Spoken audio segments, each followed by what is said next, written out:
fellow demons. I have been looking over some of our human files, and it is cause for concern. We may have underestimated God and his creations. There are billions of humans now, and we have still managed to keep the majority in sin. There are too many humans. 50% of human reproduction is a result of teenage pregnancies, fornication, and adultery. I think that would make us responsible for the high population. So we have created a problem that we need to fix. All over the world, murder and suicide rates have increased. Homosexuality and bisexuality is also very popular, even in some churches. I think the record should show a massive decline in human reproduction. For every human who dies or gets converted to a contrary lifestyle, 100 more are born globally. We need to do more. If I may, adolescents spend 1,500 hours watching television and only 900 in school annually. By the time a child finishes elementary, he would have seen 10,000 murders. This figure would double by the end of high school. By the time a human reaches 40, he would have spent 10 years watching television. Impressive. But we still need to do more. Fellow demons, I want you to seriously consider what we are up against. It is not God's will that any human perish. He will do everything in his power to save them. It is our duty to make sure they perish. Am I making myself clear? We have been targeting Christians and have destroyed the desire of many for God's word and prayer. Many do not fast, or even witness to those who are perishing in the act of sin. We have nullified the effects of many churches on the community. The reports of people getting saved has been reduced by 64%. I think we are doing a good job. Do you sleep?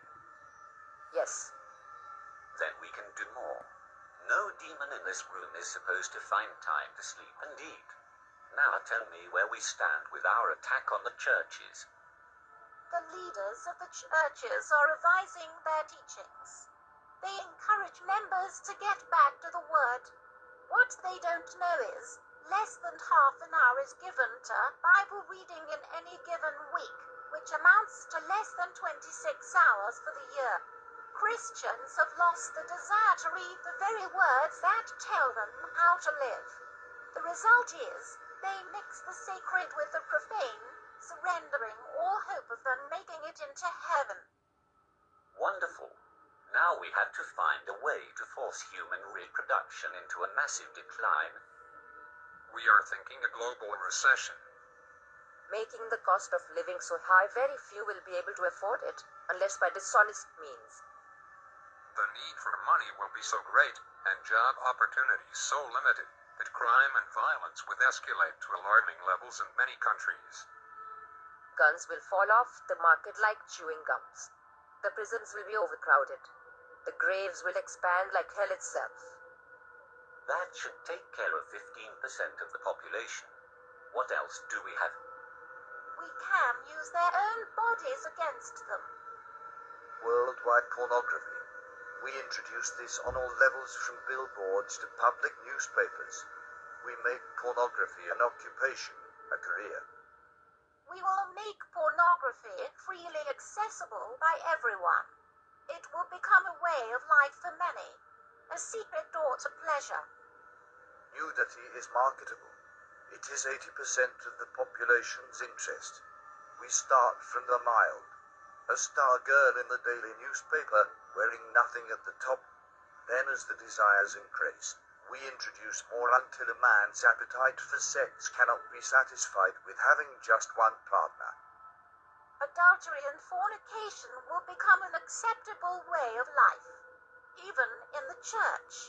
The scent of sin will go up into God's nostrils.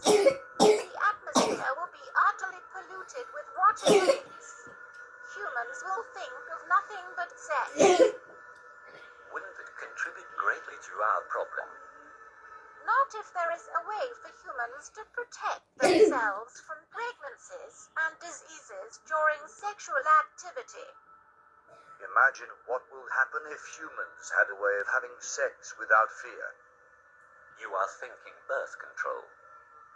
Yes. protection for both male and female.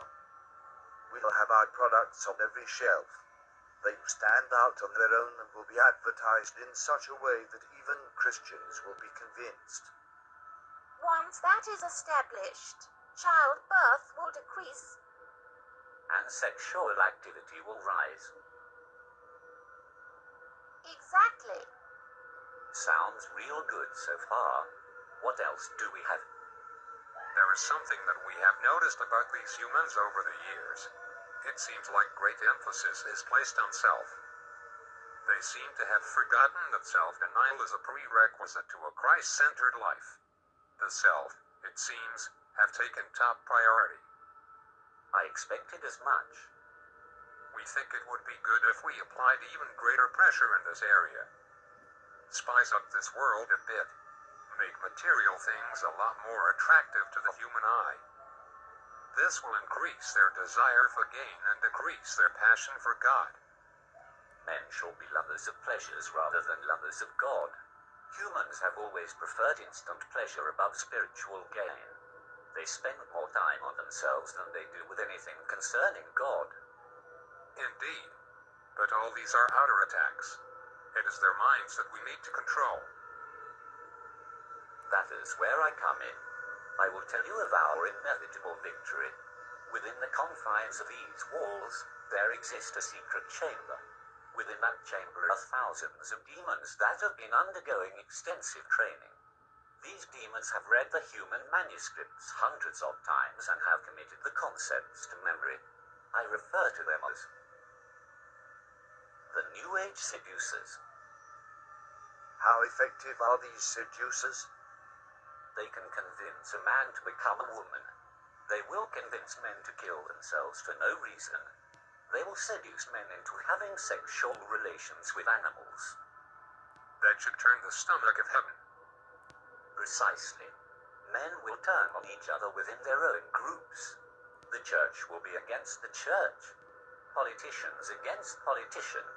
Family against family. The seducers can accomplish this. Without a doubt. Once each group is divided, they'll be unable to stand. There will be some who will only listen to the voice of God. A minority at best.